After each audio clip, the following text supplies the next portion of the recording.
അസ്സലാമു അലൈക്കും വറഹ്മത്തുള്ളാഹി വബറകാതുഹു.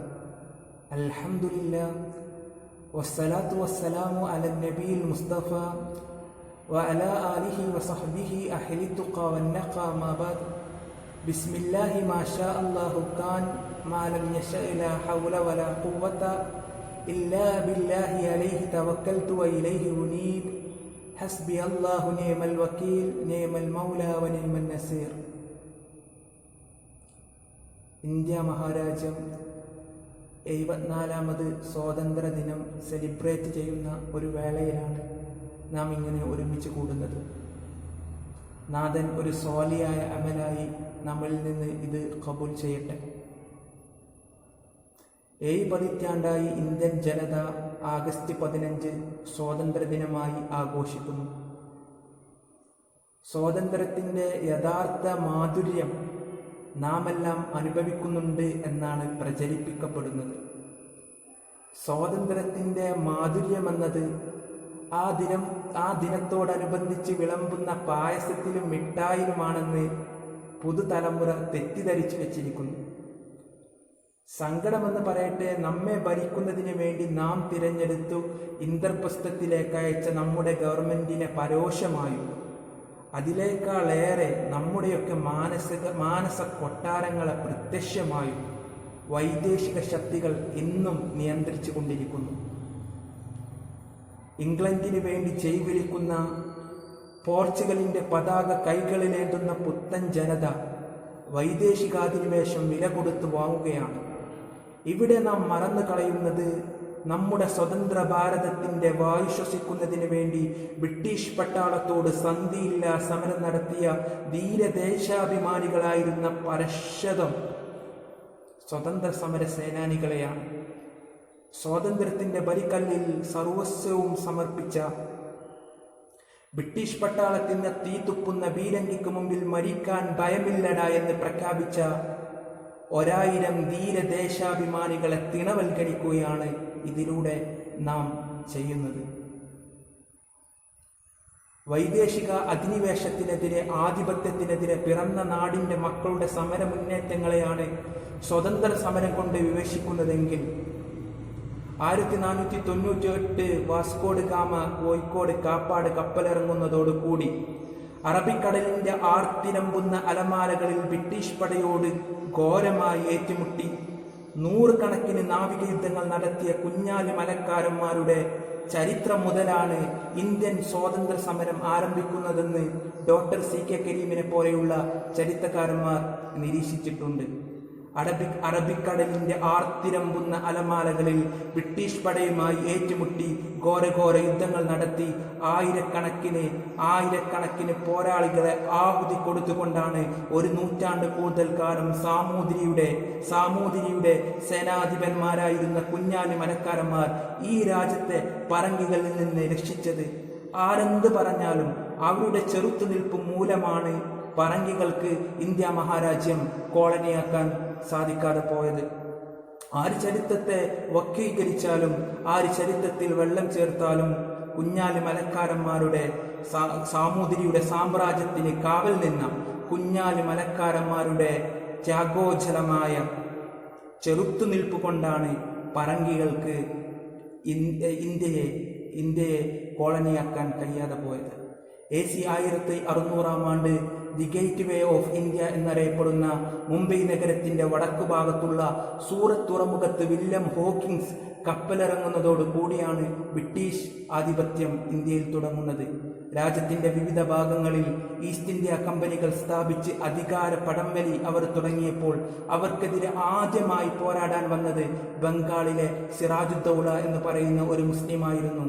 1757 ജൂൺ 23-ന് ബംഗാളിലെ പ്ലാസയിൽ വെച്ച് റോബർട്ട് ക്ലൈവിന്റെ നേതൃത്വത്തിലുള്ള ബ്രിട്ടീഷ് സേനയും സിറാജുദ്ദൗളയുടെ നേതൃത്വത്തിലുള്ള ബംഗാൾ സേനയും ഏറ്റുമുട്ടിയപ്പോൾ രാജ്യസ്നേഹത്തിന്റെ ബലത്തിലും വിശ്വാസത്തിന്റെ കരുത്തിലും ഏറ്റുമുട്ടുന്ന സിറാജുദ്ദൗളയെ നേർക്കുനേർ വകവരുത്താൻ കഴിയില്ലെന്ന് മനസ്സിലാക്കിയ ബ്രിട്ടീഷ് മേലാളന്മാർ അദ്ദേഹത്തിന്റെ ബംഗാൾ സൈന്യത്തിന്റെ ചീഫ് കമാൻഡറായിരുന്ന മീർ ജാബറിനെ വിലക്കെടുത്ത് തുടർന്ന് നടന്ന യുദ്ധത്തിൽ ചതിപ്രയോഗത്തിലൂടെയാണ് സിറാജുദ്ദൗളയെ അവർ വകവരുത്തുന്നത്. ഉത്തരേന്ത്യയിലെ അവസ്ഥ ഇതാണെങ്കിൽ ദക്ഷിണേന്ത്യയിൽ ഇതിലും വലിയ വെല്ലുവിളി മുസ്ലിം പക്ഷത്തിൽ നിന്ന് അവർക്ക് നേരിടേണ്ടി വന്നു. ദക്ഷിണേന്ത്യയെ കീഴടക്കാൻ അവർക്ക് പേടിയായി വർത്തിച്ചിരുന്നത് ഷഹീദെ മില്ലത്ത് ഫത്ഹ് അലി ടിപ്പു സുൽത്താനായിരുന്നു.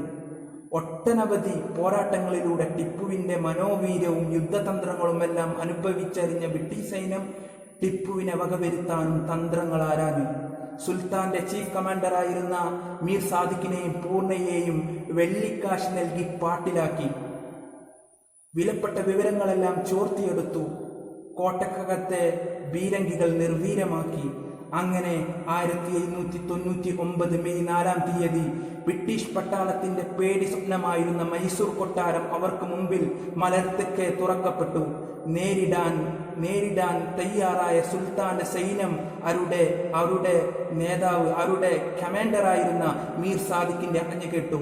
ശ്രീലങ്ക പട്ടണം കോട്ട ബ്രിട്ടീഷുകാർ കീഴടക്കിയിരിക്കുന്നു, വെള്ളക്കാർ കീഴടക്കിയിരിക്കുന്നു. നാം ആയുധം വെച്ച് കീഴടങ്ങുകയാണ്. ആരും അവരോട് എതിർക്കരുതെന്ന് സുൽത്താൻ കൽപ്പിച്ചിരിക്കുന്നു. ആ കൊടിയ വഞ്ചകന്റെ കുൽസിത പ്രവർത്തനങ്ങൾ അറിയുമ്പോൾ ടിപ്പു അകത്ത് ഭക്ഷണം കഴിക്കുകയാണ്. അവസാന നിമിഷത്തിലും തോറ്റു കൊടുക്കാൻ മനസ്സില്ലാതെ മഹാനായ ടിപ്പു സുൽത്താൻ തന്റെ കുതിരപ്പുറത്തേറി ശത്രു സമൂഹത്തിന് മുന്നിലേക്ക്, വെള്ളക്കാരുടെ മുന്നിലേക്ക് അശ്വത്തെ തെളിച്ച് ബ്രിട്ടീഷുകാരെ അരിഞ്ഞു വീഴ്ത്തുമ്പോൾ തുരുതുരെ പാറി വന്ന ബ്രിട്ടീഷുകാരുടെ വെടിയുണ്ടകളേറ്റ് ടിപ്പു നിലം പതിച്ചു. മരിച്ചെന്ന് കരുതി തന്റെ അരപ്പട്ടയിലെ വിലപിടിപ്പുള്ള രത്നം മോഷ്ടിക്കാൻ തുനിഞ്ഞ ബ്രിട്ടീഷുകാരനെ അവസാന നിമിഷത്തിലും ടിപ്പു വെട്ടിമാറ്റി. വീണ്ടും ബ്രിട്ടീഷ് സൈന്യത്തിന്റെ തോക്കുകൾ ടിപ്പുവിന് നേരെ ഗർജിച്ചു. അങ്ങനെ ഷഹീദായ ഫത്ഹ് അലി ടിപ്പു സുൽത്താന്റെ നെഞ്ചിൻ പുറത്ത് കയറി ബ്രിട്ടീഷുകാർ പ്രഖ്യാപിച്ചുവത്രേ, from today India is ours. ഇന്ന് മുതൽ ഇന്ത്യ നമ്മുടേതാണ്. ചുരുക്കത്തിൽ ഉത്തരേന്ത്യയിലെ സിറാജുദ്ദൗളയെയും ദക്ഷിണേന്ത്യയിലെ ടിപ്പു സുൽത്താനെയും കഴിഞ്ഞാൽ ബ്രിട്ടീഷുകാർക്ക് അവരുടെ ആദ്യ നൂറ്റാണ്ടിൽ ആരെയും ഭയക്കാനുണ്ടായിരുന്നില്ല. ഒട്ടനവധി ചരിത്രങ്ങളുണ്ട്. ആ ചരിത്രങ്ങളിലേക്കൊന്നും ഞാൻ കടക്കുന്നില്ല. ഒന്നാം ലോക മഹായുദ്ധത്തിൽ മുസ്ലിങ്ങളെ വഞ്ചിച്ച, മുസ്ലിങ്ങളുടെ വാഗ്ദാനങ്ങളെ പാലിക്കാതിരുന്ന ബ്രിട്ടീഷ് സമൂഹത്തോട്, ബ്രിട്ടീഷുകാരോട് ലോക മുസ്ലിമീങ്ങളുടെ ഹൃദയത്തിൽ ഒന്നടക്കം ഒരു ബ്രിട്ടീഷ് വിരുദ്ധത കൈവന്നു. അതിൻ്റെ പ്രതിഫലനങ്ങൾ ഇന്ത്യയിലും പ്രതിഫലിച്ചു. മൗലാന മുഹമ്മദ് അലി ഖിലാഫത്ത് പ്രസ്ഥാനം, ദേശവ്യാപകമായി ഖിലാഫത്ത് പ്രസ്ഥാനം ഉടലെടുത്തു. അതിൻ്റെ ഏറ്റവും ഫലപ്രദമായി, അതിൻ്റെ വിജയകരമായി അതിനെ കൊണ്ടുപോകാൻ സാധിച്ചത് മലബാറിലെ ജനങ്ങൾക്കായിരുന്നു. ആലി മുസ്ലിയാരുടെ നേതൃത്വത്തിൽ 6 മാസക്കാലം ഒരു ഖിലാഫത്ത് രൂപീകരിക്കുകയും 6 മാസക്കാലം സ്വയം ഭരണം നടത്താൻ ആലി മുസ്ലിയാരുടെ നേതൃത്വത്തിൽ മാപ്പിള മുസ്ലിങ്ങൾക്ക് കേരളത്തിലായി എന്നുള്ളത് തന്നെ നമുക്ക് മനസ്സിലാക്കാം. എത്രത്തോളം മുസ്ലിങ്ങളുടെ ധൈര്യവും ഉണ്ടായിരുന്നു എന്ന് നിങ്ങൾ മനസ്സിലാക്കണം.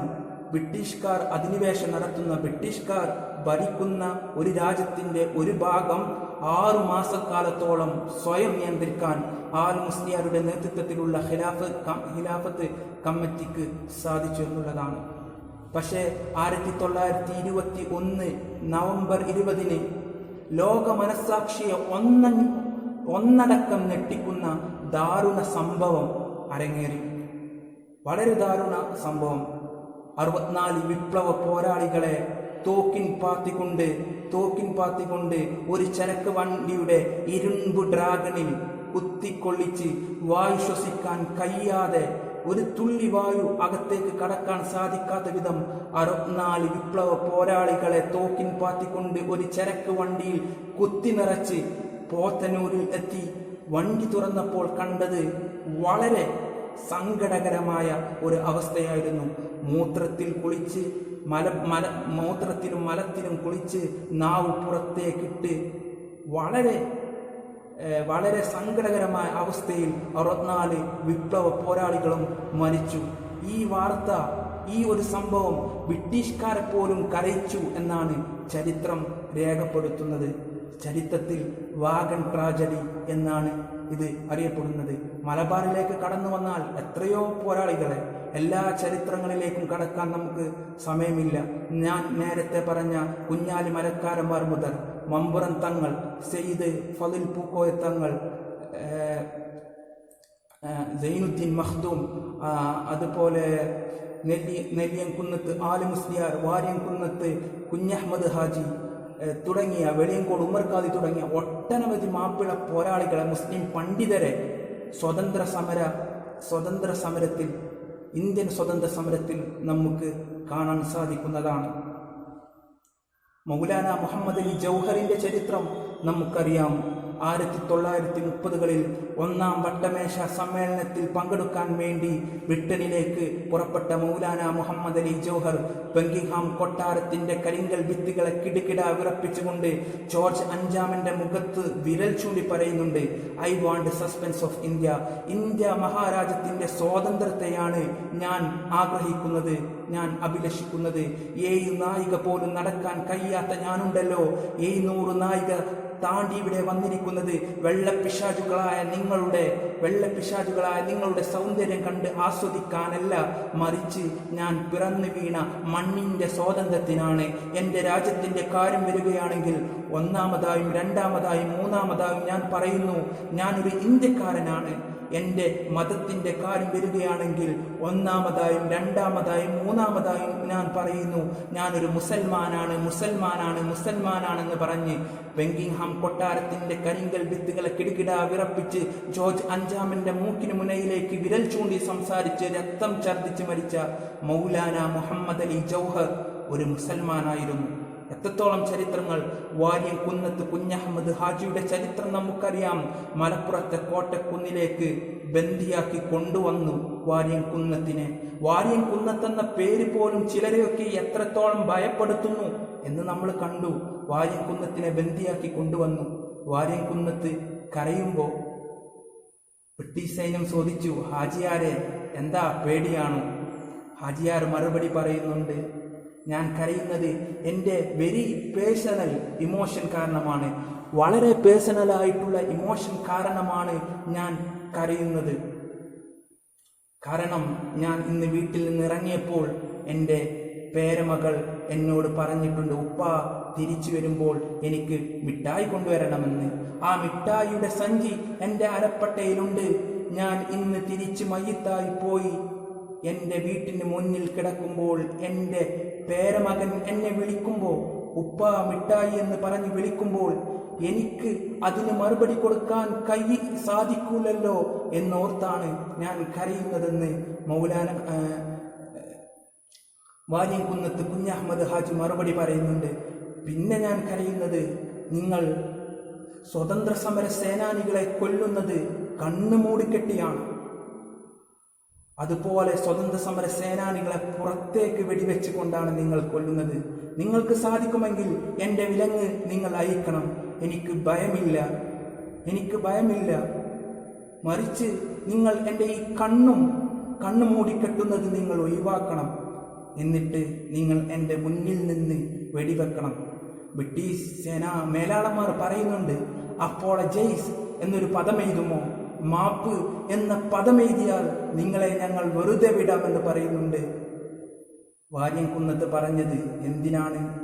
ജനിച്ച മണ്ണിൽ ഊരിപ്പിടിച്ച തോക്കുകൾക്ക് മുമ്പിൽ നീട്ടിപ്പിടിച്ച നിങ്ങളുടെ തോക്കുകളുടെ കാഞ്ചി വലിക്കുമ്പോൾ പറന്നു വരുന്ന വെടിയുണ്ടകളെ നെഞ്ചോട് ചേർത്ത് എനിക്ക് വീരമൃത്യു വരിക്കണമെന്ന് അദ്ദേഹം വാര്യംകുന്നത്ത് കുഞ്ഞഹമ്മദ് ഹാജി പറയുന്നുണ്ട്.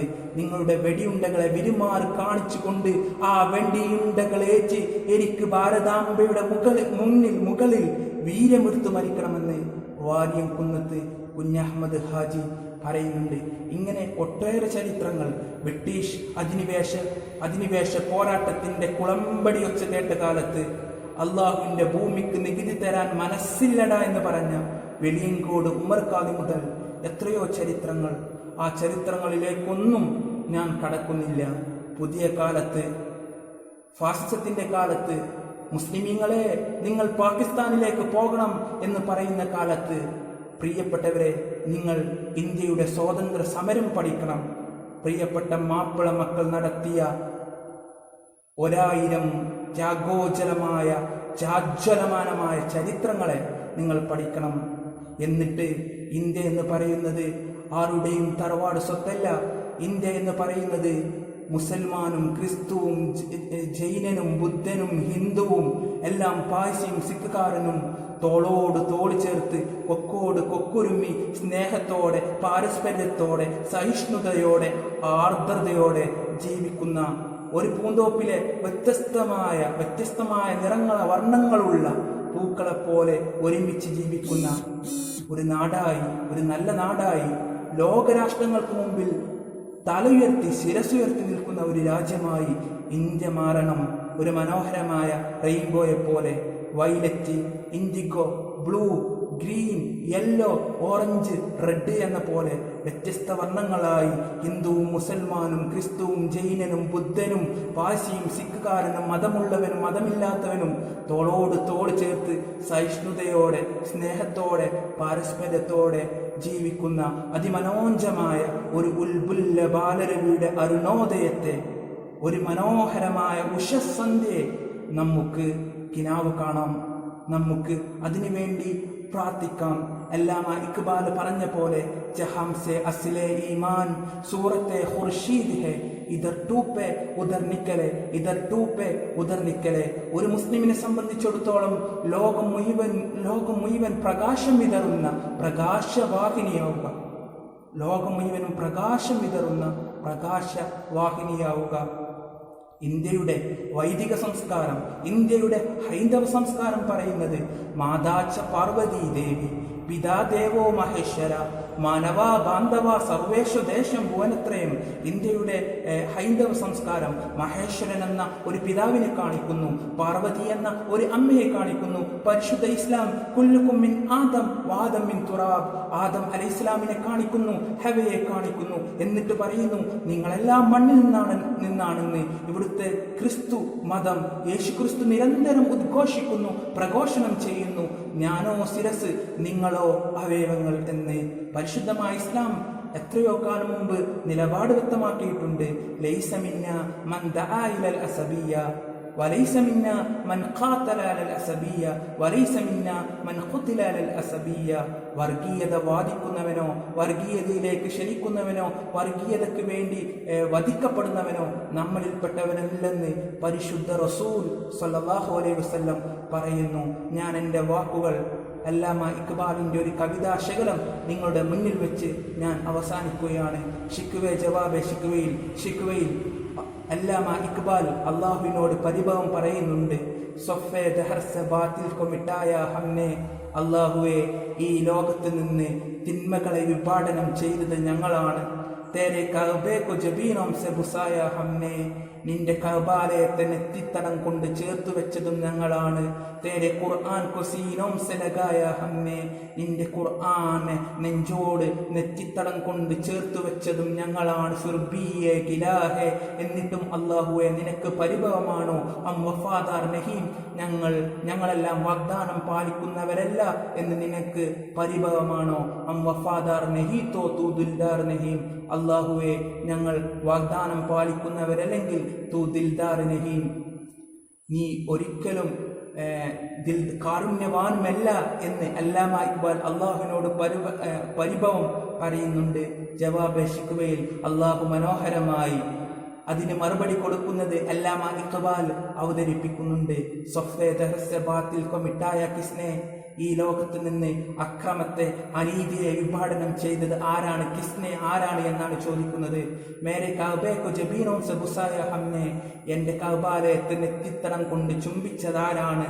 മേരെ ഖുർആൻ കോ സീനോം സെ ലഗായ കിസ്നെ, എൻ്റെ ഖുർആനെ നെഞ്ചോട് ചേർത്ത് വെച്ചതും ആരാണ്? അല്ലാമ ഇക്ബാൽ എന്നിട്ട് പറയുന്നുണ്ട് തുമാര മാം ബാപ്പ് ഹേ, ഇതെല്ലാം ചെയ്തത് നിങ്ങളുടെ ഉപ്പ ഉമ്മമാരാണ്, നിങ്ങളുടെ പിതാക്കളാണ്. അവർ ഒരുപാട് ത്യാഗങ്ങൾ സഹിച്ചു നിങ്ങളുടെ സ്വതന്ത്രമായി ശ്വസിക്കുന്നതിന് വേണ്ടി, ഇസ്ലാമിൻ്റെ സംസ്ഥാപനത്തിന് വേണ്ടി. അങ്ങനെ ഈ സുന്ദരമായ ഈ ഭൂമിയുടെ നിലനിൽപ്പിന് വേണ്ടി ഒരുപാട് ത്യാഗങ്ങൾ അവർ സഹിച്ചു. തും കോൻ ഹേ, നിങ്ങളാരാണ്? ഹാത്ത് പർ ഹാത്ത് തരേ മുന്തസിർ ഫർദാ ഹേ, കൈയും കെട്ടി വർത്തമാന കാലത്തിൽ നിന്ന് ഫ്യൂച്ചറിനെ നോക്കി നിൽക്കാനല്ലാതെ, കൈയും കെട്ടി യാതൊരു പണിയുമെടുക്കാതെ ഇങ്ങനെ നോക്കി നിൽക്കാനല്ലാതെ നിങ്ങൾക്ക് എന്തിന് സാധിക്കുമെന്ന് അല്ലാമ ഇക്ബാൽ ഹാസ്യാത്മകമായി ജവാബേശിക്കുകയിൽ അവതരിപ്പിക്കുന്നുണ്ട്. എൻ്റെ വാക്കുകൾ ഉപസംഹരിക്കുമ്പോൾ പരിശുദ്ധമായ ഒരു ഖുർആനിൻ്റെ ആയത്ത് സന്ദേശമായി നൽകി ഞാൻ എൻ്റെ വാക്കുകൾ അവസാനിപ്പിക്കുകയാണ്. യുരീദൂന അൻ യുത്ഫിഉ നൂറല്ലാഹി ബിഅഫ്വാഹിഹിം, അള്ളാഹുവിൻ്റെ ഈ നൂറാനിയത്തിനെ, അള്ളാഹുവിൻ്റെ ഈ പ്രകാശത്തെ അവർ ഊതിക്കെടുത്താൻ ശ്രമിക്കുന്നു. വയബല്ലാഹു ഇല്ലാ അൻ യുതിമ്മ നൂറഹു വലൗ കരിഹൽ കാഫിറൂൻ, അള്ളാഹു സുബ്ഹാനഹു തആല അള്ളാഹുവിൻ്റെ പ്രകാശമാകുന്ന ഈ നൂറാനിയത്തിനെ പൂർത്തീകരിക്കുക തന്നെ ചെയ്യും. വലൗ കരിഹൽ കാഫിറൂൻ, ഇവിടുത്തെ ആര് എതിർത്താലും ശരി എന്ന പരിശുദ്ധമായ ഖുർആനിൻ്റെ ഈ സന്ദേശം നിങ്ങളുടെ മുന്നിൽ സമർപ്പിച്ചുകൊണ്ട് ഞാൻ എൻ്റെ വാക്കുകൾ ഉപസംഹരിക്കുന്നു. വാഖിറു ദഅ്വാനാ അൽഹംദുലില്ലാഹി റബ്ബിൽ ആലമീൻ. അസ്സലാമു അലൈക്കും വറഹ്മത്തുള്ളാഹി വബറകാതുഹു.